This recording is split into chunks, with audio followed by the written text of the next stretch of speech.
السلام علیکم ورحمۃ اللہ وبرکاتہ۔ الحمد للہ وکفا وسلام علی عبادہ الذین اصطفى اما بعد۔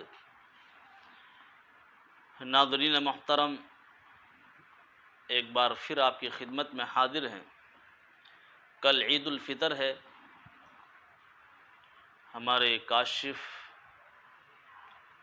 جو ایک قریبی مخلص دوست ہیں، کافی دنوں سے اس بات کی فرمائش کر رہے تھے کہ مولانا عید الفطر کے تعلق سے کچھ باتیں ہو جائیں تاکہ لوگوں کو یہ علم ہو جائے کہ عید الفطر کی نماز کس طرح پڑھنی چاہیے اور نیت کس طرح کرنی چاہیے۔ بہت سے لوگ ہمارے اس بات سے ناواقف ہیں اور وہ بیچارے ایک دوسرے کو دیکھا دیکھی نماز پڑھتے ہیں۔ تو سب سے پہلے تو یہ بات سمجھیں کہ عید الفطر کی نماز مردوں پر واجب ہے، عورتوں پر واجب نہیں ہے۔ بہت سی ہماری مائیں بہنیں یہ چاہتی ہیں کہ مرد حضرات عیدگاہ میں جاتے ہیں، بہت بڑا ثواب حاصل کرتے ہیں، کاش ہم بھی جاتے اور ہمیں بھی یہ ثواب ملتا۔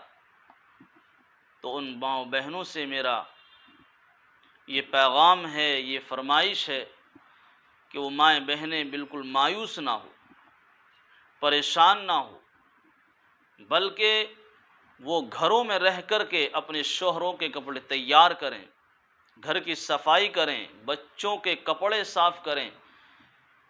اسی خدمت کے اندر ان کے لیے بہت بڑا اجر و ثواب ہوتا ہے۔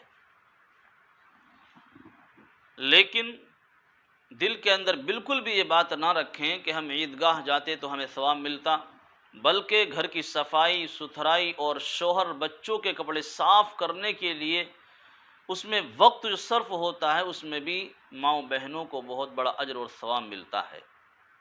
آئیے شروع کرتے ہیں اور یہ بات سمجھتے ہیں کہ ہمیں عید الفطر کی نماز کی نیت کیسے کرنی ہے۔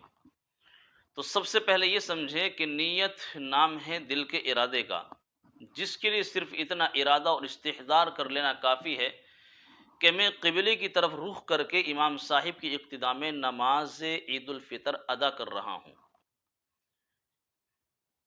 زبان سے نیت کے الفاظ کہنا ضروری نہیں ہے، لیکن اگر کوئی شخص زبان سے نیت کے الفاظ ادا کرنا چاہے تو یہ اس کے لیے بہتر ہے، اور اگر ادا کرنا چاہتا ہے تو وہ اس طرح ادا کریں کہ میں 2 رکعت نماز واجب عید الفطر 6 زائد تکبیروں کے ساتھ پیچھے امام صاحب کے رخ میرا کعبہ شریف کی طرف اللہ اکبر کہہ کر نیت باندھ لے۔ نیت باندھنے کے بعد ثنا پڑھیں گے، اور ثنا پڑھنے کے بعد امام صاحب 3 تکبیریں کہیں گے۔ پہلی تکبیر پر ہاتھ اٹھائیں گے کانوں تک، اور کانوں تک ہاتھ اٹھانے کے بعد ہاتھ دونوں چھوڑ دیں گے۔ اسی طرح پھر دوسری مرتبہ کانوں تک ہاتھ اٹھائیں گے اور ہاتھوں کو اللہ اکبر کہتے ہوئے نیچے چھوڑ دیں گے۔ لیکن تیسری بار دونوں ہاتھ کانوں تک اٹھائیں گے اور اللہ اکبر کہہ کر نیت باندھ لیں گے۔ نیت باندھیں گے ناف سے نیچے، اور انگوٹھے اور چھوٹی انگلی سے گٹوں کو پکڑیں گے اور 3 انگلیاں اوپر رکھ لیں گے۔ اس طرح نیت باندھنے کے بعد اب امام صاحب قرأت شروع کریں گے۔ سورہ فاتحہ یا کوئی سورت امام صاحب پڑھیں گے۔ اس کے بعد حسب معمول جس طرح سے ہم دوسری نمازوں کی رکعت پوری کرتے ہیں اس طرح سے وہ رکعت مکمل ہم کر لیں گے۔ پھر دونوں سجدے کرنے کے بعد امام صاحب کھڑے ہوں گے، اور کھڑے ہونے کے بعد فوراً قرأت شروع ہو جائے گی۔ امام صاحب سورہ فاتحہ پڑھیں گے، اس کے بعد کوئی سورت پڑھیں گے، اور سورت پڑھنے کے بعد پھر 3 زائد تکبیریں کہی جائیں گی۔ پہلی بار دونوں ہاتھ کانوں تک ہاتھ اٹھا کر اللہ اکبر کہتے ہوئے ہاتھ دونوں چھوڑ دیں گے۔ دوسری مرتبہ پھر کانوں تک ہاتھ اٹھائیں گے اور اللہ اکبر کہتے ہوئے دونوں ہاتھ نیچے چھوڑ دیں گے۔ تیسری مرتبہ پھر دونوں ہاتھ کانوں تک اٹھائیں گے اور اللہ اکبر کہتے ہوئے دونوں ہاتھ نیچے چھوڑ دیں گے۔ لیکن جب چوتھی تکبیر کہیں گے تو ہاتھ کانوں تک نہیں اٹھائیں گے، بغیر ہاتھ اٹھائے ہوئے اللہ اکبر کہتے ہوئے رکوع میں چلے جائیں گے۔